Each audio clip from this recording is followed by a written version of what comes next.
আর কাঁদবে না কখনো, ওকে? মায়রা ছোট করে বলে। হুম। ইরফান মায়রার চুলগুলো কানের পিঠে গুজে দিয়ে বলে, you hurt me bird flower. আর কখনো তোমার শিশরাজকে হার্ট করবে না, ওকে? মায়রার চোখের কোণে পানি জমে। ইরফান মায়রার মাথা তার বুকে চেপে মায়রার মাথায় ঠোঁট ছুঁয়ে বলে, কাঁদতে নিষেধ করেছি আমি। মায়রা সামান্য মাথা উঁচু করে নাক টেনে বলে, আমি তো ছোট মানুষ, আমি ভুল করলে ক্ষমা করবেন না? না বুঝে ভুল করে আপনাকে আবারও কষ্ট দিলে আপনি আমাকে আর ভালোবাসবেন না? ইরফান শীতল দৃষ্টিতে মায়রার দিকে তাকায়। ডান হাতের বড় আঙ্গুল দিয়ে মায়রার চোখ বেয়ে গড়ানো পানি মুছে দেয়।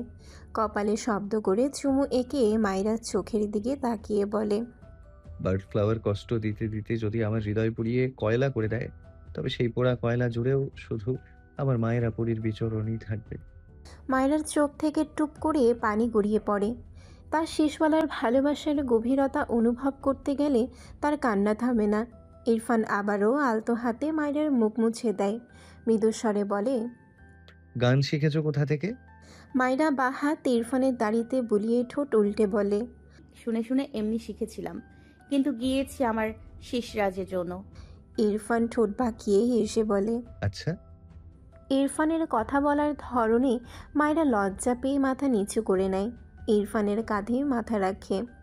ইরফান মৃদু হেসে বলে, গান শুনতে চাও নাকি শীষ? মায়রা সাথে সাথে ইরফানের কোলে সোজা হয়ে বসে ইরফানের দুগালে হাত রেখে উৎফুল্ল মনে বলে, আমি দুটোই শুনতে চাই শিশওয়ালা, আপনি শোনাবেন? আপনার গানের গলা আর শীষ দুটোই আমার খুব ভালো লাগে। ইরফান আর চোখে তার দুগালে রাখা মায়রার দু হাতের দিকে তাকায়। তার ছোট বউয়ের ছোট ছোট দুটো হাত। মায়রা তার গালে এভাবে হাত রাখা ভীষণ ভালো লাগলো ইরফানের। মায়রাকে দু হাতে শক্ত করে ধরে মায়রার মুখ বরাবর তার মুখ নিয়ে মায়রার চোখের দিকে তাকিয়ে বলে, তোমার শিশরাজকে একটা কিস করো তো বার্ড ফ্লাওয়ার, তাহলে আমি তোমাকে ট্রিপল পারিশ্রমিক দেব। মায়রা ভীষণ লজ্জা পায়। মেয়েটির সাথে সাথে ইরফানের গাল থেকে তার দু হাত সরিয়ে নেয়। এলোমেলো দৃষ্টি ফেলে। ইরফান মায়রার অবস্থা বুঝতে পেরে ঠোঁট বাঁকিয়ে হাসল। ডান হাত মায়রার চিবুকে রেখে মায়রার মুখটা সামান্য উঁচু করে বলে, একবার তুমি বলো তো বউ। মায়রা চোখ বন্ধ করে নিল। কেন যেন ভীষণ লজ্জা লাগছে তার। ইরফান মায়রার গালে গাল ঘষে মৃদুস্বরে বলে, বউ, একবার তুমি বলো। কথাটা বলে মায়রার মুখের দিকে তাকায়। মায়রার চোখ বন্ধ। ইরফান আবারও বলে, বলো বার্ড ফ্লাওয়ার। মায়রা চোখ খুলে ইরফানের দিকে তাকায় আমতা আমতা করে বলে, তো তুমি? ইরফান সাথে সাথেই বলে, আবার বলো। মায়রা মাথা নিচু করে। তুমি? ইরফান সাথে সাথে বলে, আবার বলো। মায়রা দ্রুত তার দু হাতে ইরফানের গলা জড়িয়ে ধরে দু চোখ বুজে লজ্জামাখা কণ্ঠে বলে। আর না। ইরফান মায়রার কাঁধে চুমু এঁকে বলে, এখন থেকে তুমি ডাকবে, ওকে? মায়রা মিনমিন করে। পারবো না। ইরফান মৃদুস্বরে বলে। পারতে হবে। এরপর মায়রাকে সোজা করিয়ে বলে। কিস করো বউ। মায়রা আবারও ইরফানকে সাপটে ধরেই মিনমিন করে বলে। এমন করছেন কেন? গান শোনান। ইরফান সূক্ষ্ম হেসে বলে। ওকে, বড় হলে সব আদায় করে নেব, এখন কাউন্ট করে রাখছি। মায়রা মাথা তুলে বলে। আমি তো বড়ই। ইরফান মায়রার পেছনে হাত দিয়ে মায়রার জামার চেন খুলে দেয়। মায়রা মাথা নিচু করে নেয়। ইরফান মায়রাকে ডিভানের উপরে বসিয়ে দেয়। এরপর মায়রাকে নিয়ে ডিভানের উপর আধশোয়া হয়ে মায়রার গলায় মুখ গুজে বিড়বিড়িয়ে বলে, লিটল গার্ল, বড় হয়েছে কিনা চেক করি, ওকে?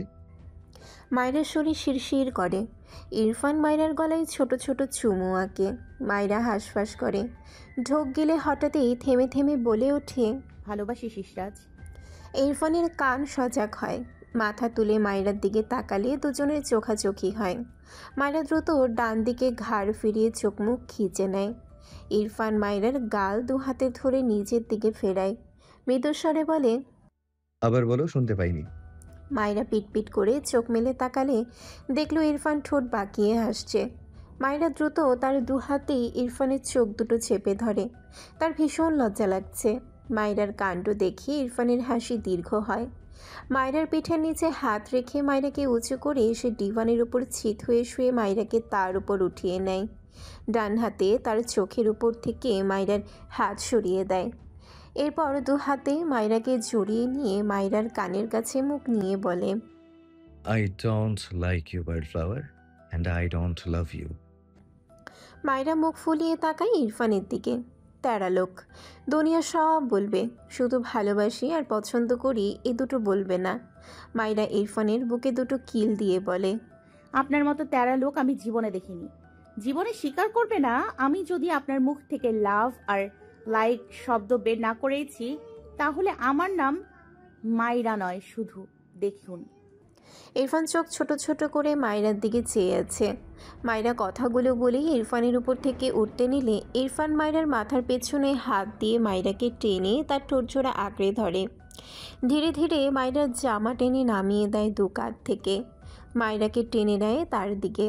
এরপর মুখ নামিয়ে মায়রার গলার নিচে বিদ্যমান তিলটায় কামড় দিলে মায়রা মৃদু আর্তনাদ করে ওঠে। ইরফান সাথে সাথে সেখান থেকে ঠোঁট চেপে বলে, সরি, আমার এটা খেতে ইচ্ছে করে। কিভাবে খাবো বউ? মায়রার বলার মতো কিছুই খুঁজে পায় না। মানে এই লোকের কী সব ভিত্তিহীন কথা। মায়রা ইরফানের বুকে মাথা ঠেকিয়ে চোখ বুজে রাখে। ইরফান মায়রার এলোমেলো অবস্থা দেখে নিজের উপর বিরক্ত হলো। মায়রার জামার টেনে ঠিক করে দিয়ে চেইন লাগিয়ে দেয়। এরপর মায়রার গলায় মুখ গুজে বিড়বিড়িয়ে বলে, বউ, ফার্স্ট বড় হও, ওকে? মায়রা কিছু বলতে নিলে ইরফান তীক্ষ্ণ চোখে চেয়ে বলে, আমাকে টলারেট করার মতো বড় হও। জ্বর না বাঁধিয়ে জ্বরকে তাড়ানোর মতো বড় হও। আন্ডারস্ট্যান্ড? মায়রা লজ্জা পায় ভীষণ। এ লোক অসভ্যের মতো কী সব বলে। ইরফান হতাশ কণ্ঠে বলে, তোমার মিনিমাম আরো 3 ইয়ার্স আগে পৃথিবীতে আসা উচিত ছিল, বার্ডফ্লাওয়ার। তুমি লেট করে এসে আমাকে হার্ট করেছো। তোমার পানিশমেন্ট আমি জমিয়ে রেখেছি। মায়রা বোকা চোখে ইরফানের দিকে চেয়ে আছে। আল্লাহ, তাকে না পাঠালে এসে কিভাবে আসবে? অদ্ভুত তো। মায়রা অবুঝদের মতো করে বলে, আপনি কি পাগল? ইরফান ভ্রু কুচকে বলে। নো। মায়রা মিটিমিটি হেসে বলে, চলুন ডক্টরের কাছে যাই। ইরফান মায়রার গালে হাত দিয়ে চিন্তিত কণ্ঠে বলে। ইরফান চোখ মুখ কুচকে তাকায়। মায়রা মুখ লুকিয়ে হেসে ইরফানের বন্ধন থেকে ছাড়া পেতে চাইলে ইরফান শক্ত করে মায়রাকে চেপে ধরে চোখ পাকিয়ে বলে, স্টুপিড, আবার বাদরামি করছো? মায়রা ইনোসেন্ট ফেস বানিয়ে তাকায় ইরফানের দিকে, যেন সে ধোয়া তুলসী পাতা। ইরফানের বুকের উপর দু হাতের কোনোয় ঠেকিয়ে তার দু হাতের উপর চিবুক রেখে বলে, আমাকে গান শোনাবেন না শেষওয়ালা? ইরফানের দৃষ্টি শীতল হয়। মৃদু হাসলো মায়রার কথা শুনে। মায়রা উপর শুয়ে তার দিকে ফিরে তাকায়। মায়রার চুলগুলো সামনের দিকে হেলে আছে। ইরফান দু হাতে যত্নের সহিত মায়রার চুলগুলো পেছন দিকে নিয়ে রাখলো।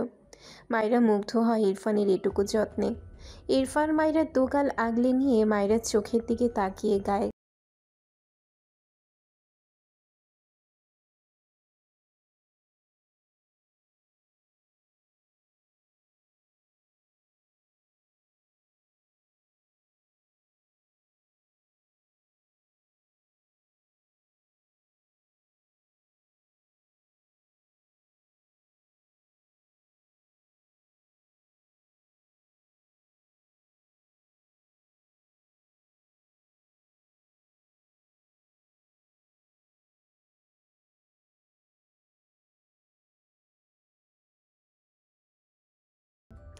এইটুকু গিয়ে ইরফান থামে।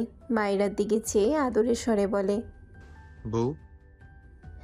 মায়রার চোখের কোণে পানি। এগিয়ে গিয়ে ইরফানের কপালের সাথে কপাল ঠেকিয়ে চোখ বুজে নেয়। দু হাতে ইরফানের গলায় জড়িয়ে ধরে। এরপর ধরা গলায় ডাকে। ইরফান মৃদু হেসে বলে, this one just for you, বার্ডফ্লাওয়ার।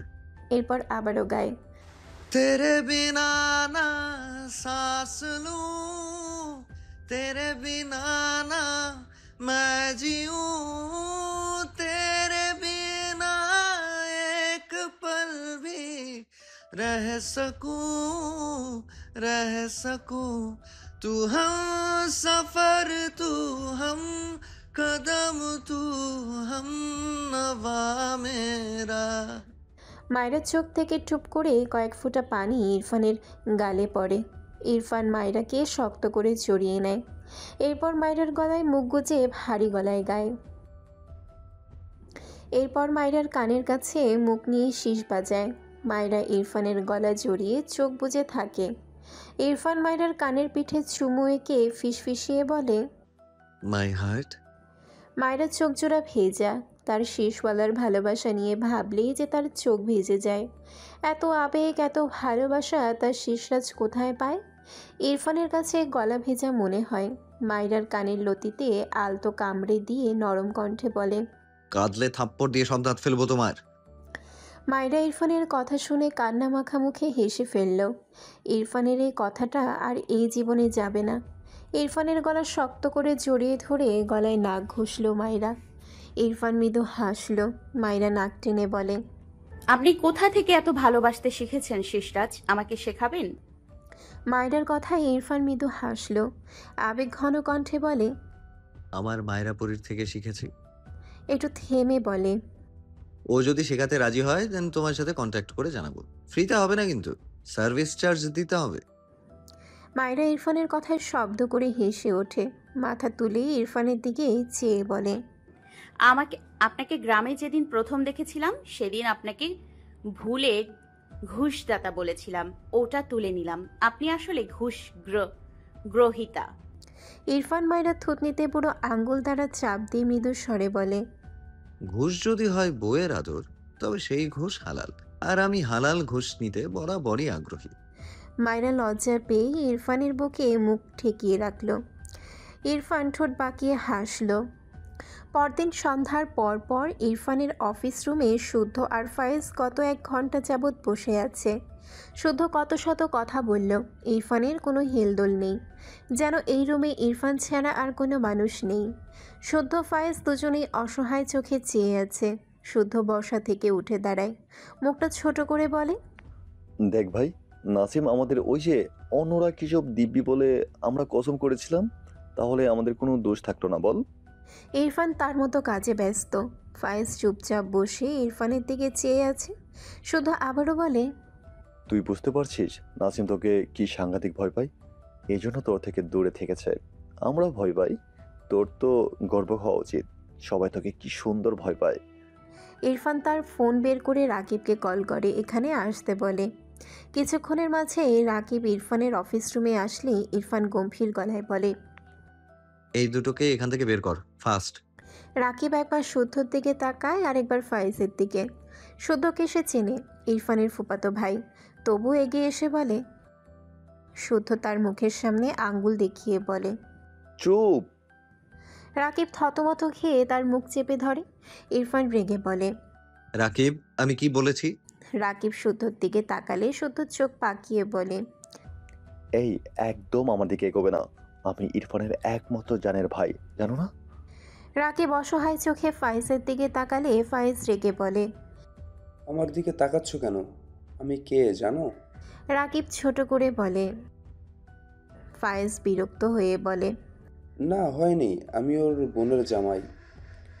বুঝতে পারছো আমার কত দাম? যাও, আমার জন্য দই মিষ্টি সব নিয়ে আসো, যাও যাও। ইরফান দাঁতে দাঁত চেপে ডাকে। রাকিব। রাকিব ঝাঁকি দিয়ে ওঠে, আমতা আমতা করে বলে। ইরফান চোখ গরম করে বলে, ওদের বের করো। রাকিব অসহায় চোখে শুদ্ধ আর ফায়েজের দিকে তাকালে দেখলো দুজনেই খেয়ে ফেলা চোখে তার দিকেই তাকিয়ে আছে। রাকিবের মুখ কাঁদো কাঁদো হয়ে যায়। ইয়া আল্লাহ, সেটা কোথায় ফেসে গেল? শুদ্ধ রাকিবের দিকে এগিয়ে এসে বলে, আমি কিন্তু তোমার চাকরি নোট করে দিব রাকিব, এখনো সময় আছে, এখান থেকে যাও। ইরফানের শক্ত কণ্ঠ ভেসে আসে। রাকিব। রাকিব অসহায় মুখ করে বলে। ইরফান তীক্ষ্ণ চোখে চেয়ে বলে, হোয়াট? রাকিব মুখ চেপে ধরে। হায় হায়, এখন ইরফান যদি সেই ঠিকানা চায় নিশ্চিত বিয়ে ভেঙে দেবে, নয়তো পড়িয়ে দেবে। কোনো রকমে বলে, অতপর গা চুলকে বলে। ইরফান কড়া ধমক দেয়। Shut up. রাকিব ঝাঁকি দিয়ে ওঠে। শুদ্ধ ফায়েজ রাকিবের অবস্থা দেখে মুখ লুকিয়ে হাসছে। রাকিবকে ইশারায় চলে যেতে বললে বেচারা এক দৌড় দেয়। শুদ্ধ নিজেকে সামলে বলে, নাসিম তোর সাথে দেখা করার জন্যই বাংলাদেশে এসেছে ইরফান। আমাদের ভুল বুঝিস না, তুই মাথা গরম মানুষ। ওর সত্যি সত্যি বিয়ে দিয়ে দিতি, কিন্তু ওর সিচুয়েশনটা একটু বোঝার চেষ্টা কর। ইরফান জ্বলন্ত চোখে তাকায় শুদ্ধর দিকে। শুদ্ধ ঢোক গিলে। ইরফান বসা থেকে দাঁড়িয়ে তার টেবিলে একটা লাথি মেরে চিৎকার করে বলে, বুঝি না আমি কারো সিচুয়েশন, বুঝবো না কাউকে। সেলফিশ আমি, খারাপ মানুষ আমি, মাথা গরম মানুষ আমি, রোবট আমি। তো এই যন্ত্র মানবের কাছে তোদের কি প্রয়োজন? বের হয় এখান থেকে। কথাটা বলে হন হন করে এগিয়ে এসে শুদ্ধর কলার ধরে টেনে বের করতে নেয়। শুদ্ধ ইরফানকে গায়ের জোরে ধাক্কা দেয়। রেগে চিল্লিয়ে বলে, মাথা গরম মানুষই তো তুই। নিজেকে দেখ, কখন থেকে তেল মাখছি, হচ্ছে না তোর। একটা কথা ঠিক করে শোন, একটু বুঝ। না, তোর তো সবার আগে রাগ দেখানোটাই চাই। বালের কাছে ঠিক করতে আসছি। থাক, তুই একাই থাক। তোর মতো মানুষের একা থাকাই উচিত। কথাগুলো বলে শুদ্ধ মাথা নিচু করে নিল। সে সহজে রাগে না, কিন্তু রেগে গেলে মাথা আওলায় যায়। কিছুক্ষণ আগের বলা কথাগুলো ভাবতেই শুদ্ধ দ্রুত মাথা তুলে তাকায়। দেখলো ইরফান কেমন ফ্যাকাশে মুখ করে তার দিকে চেয়ে আছে। শুদ্ধ ঢোক গিলল। ফায়েজ এগিয়ে এসে ইরফানকে জড়িয়ে ধরে। ইরফান এক পা পিছিয়ে যায়, কিন্তু কিছু বলল না। দৃষ্টি শুদ্ধর পানে। একটু পর দৃষ্টি সরিয়ে নিয়ে দুর্বল কণ্ঠে বলে, ফাইজ, ছেড়ে দে। ফায়েজ ইরফানকে সাপটে ধরেই বলল, রাগ করিস না ভাই, রাগ তো সবারই আছে বল।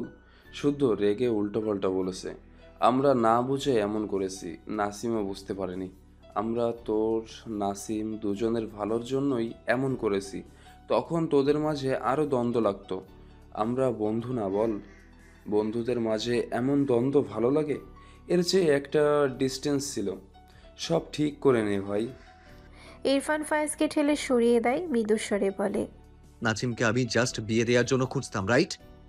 ফায়েজ গলা ঝেড়ে বলে। হুম। একটু থেমে আবারও বলে, আর নাসিমকে বিয়ে দিলে ওর সাথে সাথে অপর মেয়েটার জীবনও নষ্ট হতো। তুই না ভেবে কাজ করে পরে নিজেই আফসোস করতি। ইরফান ফায়েজের শেষের কথাগুলো শুনল না বোধহয়। ছোট্ট একটা উত্তর পেয়ে না চাইতেও একটু হেসে ফেলল। ফায়েজ অবাক হয়ে তাকায়। ইরফান ফায়েজের কাঁধে হাত রেখে বলে, একদম ঠিক ধরেছিস। ওকে আমি জাস্ট বিয়ে দেওয়ার জন্য খুঁজছিলাম। ইরফান তার ফ্রেন্ডকে না পেয়ে পাগলের মতো খুঁজছে জাস্ট বিয়ে দেওয়ার জন্য। আমরা আমাদের কাছের মানুষদের খুঁজে না পেলে কষ্ট পাই, কিন্তু ইরফান নেয়াজ তো যন্ত্র, তাই তার কষ্ট হয়নি। সে তার জেদ ফলাতে তার ফ্রেন্ডকে খুঁজে বেড়াতো। বাট আই থিঙ্ক তোদের খুব সুন্দর একটা করে মন আছে। তোদের সাথে কোনো সুন্দর মনের মানুষদের যাবে। আমার মতো রোবটের সাথে থেকে আর টাইম ওয়েস্ট না করাই বেটার। এবার তোরা যেতে পারিস। ইরফানের কথাগুলো শুনে শুদ্ধ ফায়েজ বিস্ময়ে চোখে তাকায়।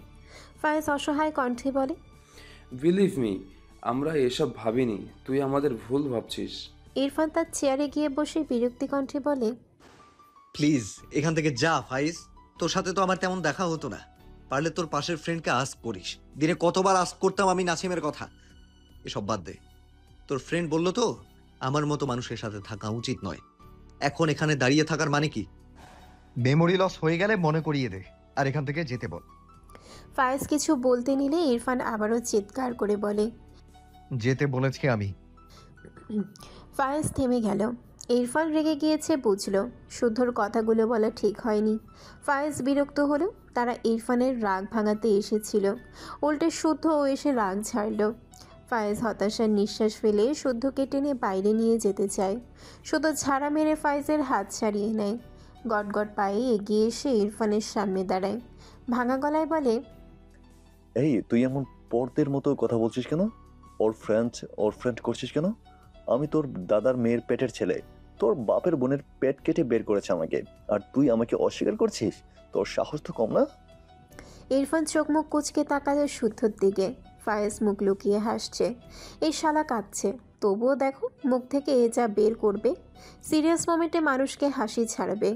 ইরফান ফায়েজের দিকে চেয়ে লেগে বলে, ফাইজ, তোর ফ্রেন্ডকে নিয়ে যা এখান থেকে। শুদ্ধ তেড়ে যায় ইরফানের দিকে। কলার ধরে টেনে ইরফানকে তোলে। ইরফান রেগে শুদ্ধকে ধাক্কা দেয়। শুদ্ধও তেড়ে এসে ইরফানকে ধাক্কা দেয়। শুদ্ধ চেঁচিয়ে বলে, আর একবার আমাকে অস্বীকার করে দেখ, তোকে ছাড়বো না বলে দিলাম। ইরফান বিরক্ত চোখে তাকায়। মানে এত লজিকলেস কথা এ কিভাবে বলে? ইরফান বিরক্তি কণ্ঠে বলে, অস্বীকার কখন করলাম? যা বের হয় এখান থেকে। শুদ্ধ এগিয়ে এসে ইরফানকে সাপটে ধরে। ইরফান শুদ্ধকে টেলে সরাতে চায়। শুদ্ধ মেয়ে মানুষের মতো পেঁচিয়ে ধরেছে ইরফানকে। ফায়েজ সোফায় পায়ের উপর পা তুলে বসল। এক কাপ কফি হলে মন্দ হতো না। ইরফান দাঁতে দাঁত চেপে বলে, তোর সম্পদ ঠিক রাখতে চাইলে আমার থেকে সরে দাঁড়া। ইরফানের কথা শুনে ফায়েজ শব্দ করে হেসে ফেলল। শুদ্ধ দ্রুত ইরফানকে ছেড়ে দাঁড়ায়, চোখ মুখ কুঁচকে বলে, ছি, তোর নজর এত বাজে হয়ে গিয়েছে। ইরফান মাথা নিচু করে একটু ঠোঁট বাঁকালো। 1 সেকেন্ডের মাঝে নিজেকে স্বাভাবিক করে শক্ত গলায় বলে। এখান থেকে যা। শুদ্ধ অসহায় কণ্ঠে বলে, তুই বললে কান ধরে উঠবস করবো। এরকম বিহেভ করিস না ভাই, এসব আমি নিতে পারি না।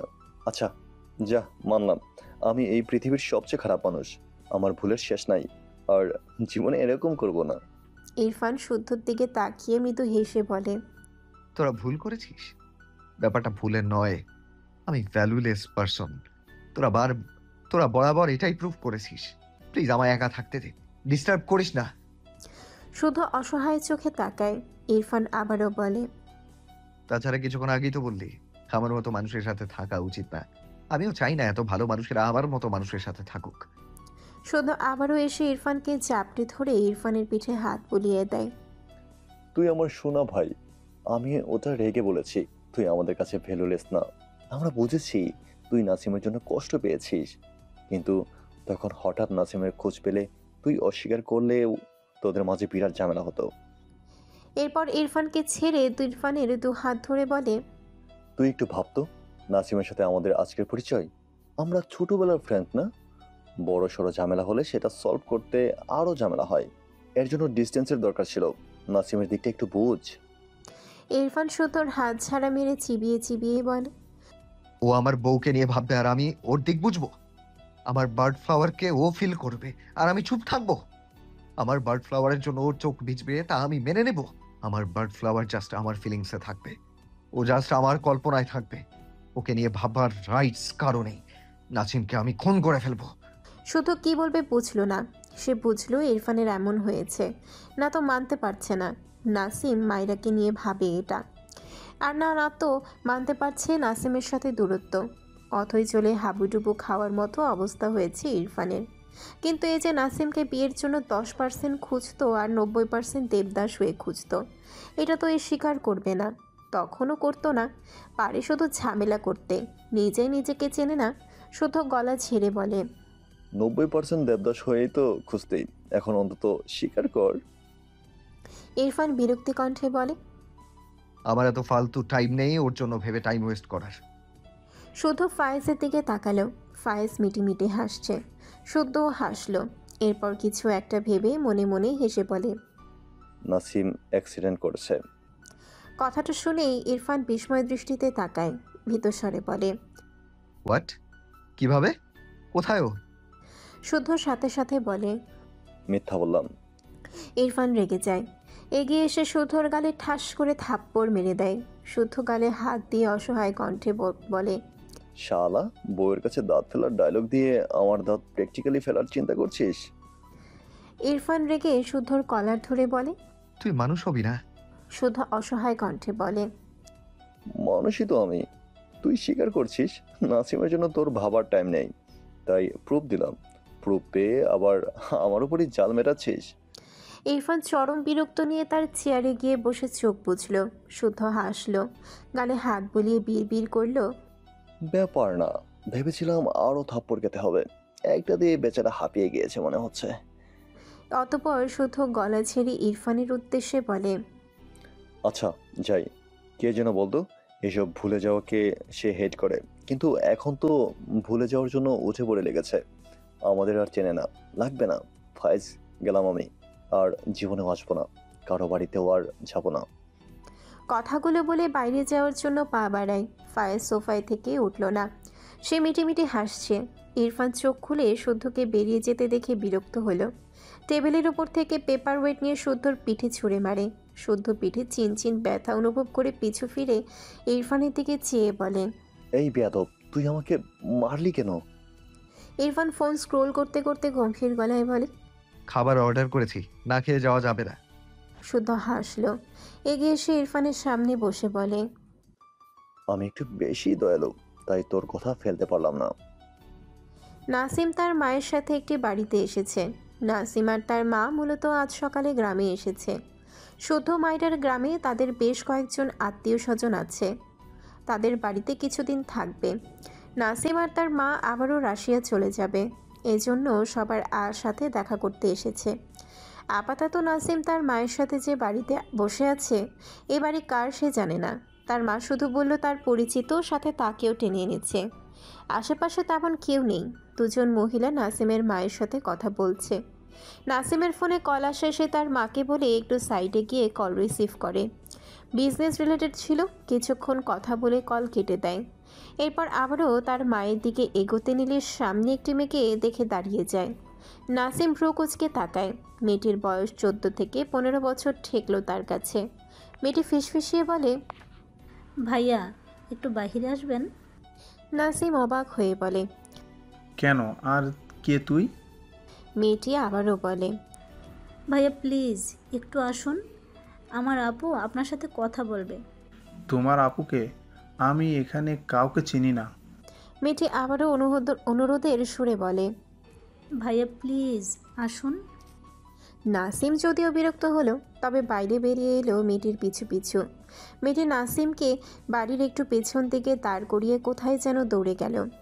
রাত তখন 9টা পেরিয়েছে। হঠাৎই পেছন থেকে মেয়ে কণ্ঠে একজনের সালাম ভেসে আসে। আসসালামু আলাইকুম ভাইয়া। নাসিম পিছু ফিরে তাকায়, সালামের উত্তর নেয়। অবাক হয় মেয়েটিকে দেখে। গ্রাম হওয়ায় আশেপাশে বেশ অন্ধকার, তবে কোথাও কোথাও আলোর ছিটে ফোঁটা আছে। সেখান থেকেই মেয়েটির মুখে আলো এসে পড়েছে। গোল গোল ফর্সা মেয়েটি। নাসিমের মনে হলো মেয়েটি অনেক কেঁদেছে। যে কেউ দেখলে বুঝবে মেয়েটি কেঁদে কেটে চোখ মুখ পুরো ফুলিয়ে ফেলেছে। নাসিম সেসব রেখে মৃদুস্বরে বলে, তুমি আমাকে ডেকেছো? তুমি বলার জন্য সরি, বাট তোমাকে আমার চেয়ে অনেক ছোট মনে হয়েছে, তাই বললাম। কি বলবে দ্রুত বলো। সামিয়া একবার নাসিমের দিকে তাকিয়েছিল, আবারও মাথা নিচু করে দুহাত তুলে অনুনয়ের সরে বলে, ভাইয়া প্লিজ এই বিয়েটা ভেঙে দিন। নাসিম অদ্ভুতভাবে বলে, মানে? সামিয়া কান্নামাখা গলায় বলে, আপনি চাইলে আমি আপনার পায়ে ধরবো, তবু আপনি এই বিয়েটা ভেঙে দিন। আমি আপনাকে বিয়ে করতে পারবো না। নাসিম হতভম্ব চোখে সামিয়ার দিকে চেয়ে আছে। সামিয়ার সব কথা তার মাথার উপর দিয়ে গেল। তার বিয়ে কবে, কখন, এই মেয়ে বা কে? অবাক হয়ে বলে, বুঝলাম না, এসব ফালতু কথা বলছো কেন? কার বিয়ে? কিসের বিয়ে? সামিয়া নিজেকে সামলে বলে, আমার আর আপনার বিয়ে দিয়ে দিবে। কাজী সাহেবকে ডাকতে গিয়েছে আমার মামা, দয়া করে আপনি না করুন ভাইয়া। নাসিম এবার বোধহয় বুঝলো তার মা ঠিকঠাক কেন কিছু বলছিল না তাকে। এতক্ষণ বুঝতে পারছিল না এ অপরিচিত একটা বাড়িতে তাকে টেনে আনলো কেন। রাগের চোয়াল শক্ত হয়ে যায় তার। বিড়বিড় করল, কাজটা ঠিক করলে না মা। সামিয়া নাসিমকে চুপ দেখে অসহায় কণ্ঠে বলে, ভাইয়া কিছু বলছেন না যে? নাসিম চোখ বুজে লম্বা শ্বাস টানল, শক্ত গলায় বলে, ডোন্ট ওয়ারি, বিয়ে হবে না। কথাটা বলে আর এক সেকেন্ডও ওখানে দাঁড়ালো না নাসিম। সামিয়া স্বস্তির নিঃশ্বাস ফেলে। সে আজকে একটু গ্রামে তার মামাদের সাথে দেখা করতে এসেছিল, অথচ তার মামারা তাকে না জানিয়ে কিভাবে বিয়ে দেওয়ার ব্যবস্থা করছিল। সামিয়া ঠিক করল সে কালকে সকালের আলো ফুটতেই এই গ্রাম ছেড়ে চলে যাবে, আর আসবে না এখানে। মলিন মুখে একবার দূর অজানায় তাকালো। তার বিধ্বস্ত মন, যেখানে সে শুদ্ধকে নিয়ে একটি স্বপ্নের ঘর সাজিয়েছিল, তার সেই স্বপ্নের ঘর আজও অক্ষত আছে। শুধু শুদ্ধ সাহেব অন্যের হয়ে গিয়েছে, আর সামিয়ার মন কল্পনাতে আটকে গিয়েছে। দু চোখের পাতা বেয়ে অবাধ্য অশ্রু গড়ালো। সযত্নে তা মুছেও নিল মেয়েটি। মুছে দেওয়ার মানুষ তো শুধু তার কল্পনায়। নাসিম তার মাকে কল করে জানিয়েছে তার কাজ আছে। এরপর তার মাকে কিছু বলার সুযোগ না দিয়ে কল কেটে দেয়। অন্যের বাড়িতে সিন ক্রিয়েট করতে চায় না বলে আর সেখানেই যায়নি। নাসিম একটি খোলা জায়গায় দাঁড়িয়ে আছে। জ্যোৎস্নার রাত, মৃদু বাতাস তার গা ছুঁয়ে দেয়। চাঁদের আলো এখানে ওখানে ছিটিয়ে পড়েছে। নাসিম মাঠের এক কোণায় বেশ বড়সড় এক গাছের সাথে ডান হাত ঠেকিয়ে মাথা নিচু করে দীর্ঘশ্বাস ফেলল। মনে পড়ল সেই দিনটির কথা যেদিন মায়রাকে নাসিম প্রথম দেখেছিল। একটি ছোট্ট মিষ্টি মেয়ে, স্কুল ড্রেস পরে কাঁধে একটি ছোট্ট ব্যাগ ঝুলিয়ে বোধহয় বাড়ি ফিরছিল। নাসিমের মনে হয়েছিল একটি আস্ত পুতুল তার সামনে দিয়ে হেঁটে যাচ্ছে। নাসিম অবাক হয়ে শুধু তাকিয়েছিল। ভালোবেসে নাম দিয়েছিল বারবিটল। কত শত স্বপ্ন বুনেছিল সে বারবিটলকে নিয়ে। বিয়ে করবে বলে মনের ঘরে কত আয়োজন করেছিল, অথচ আজ সেই বিয়ে শব্দটায় কতই না তিক্ততা খুঁজে পায় সে। তাকে স্বাভাবিক করতে গিয়ে আর কত কষ্ট দিবে সবাই মিলে। চোখ জোড়া ঝাপসা হয়ে আসে নাসিমের। দূর অজানায় দৃষ্টি রেখে বিড়বিড় করল, বাবিডলকে নিয়ে যতটা নিখুঁতভাবে স্বপ্ন সাজিয়েছিলাম, সব স্বপ্নই ততটাই নিখুঁতভাবে অপূর্ণ রয়ে গিয়েছে।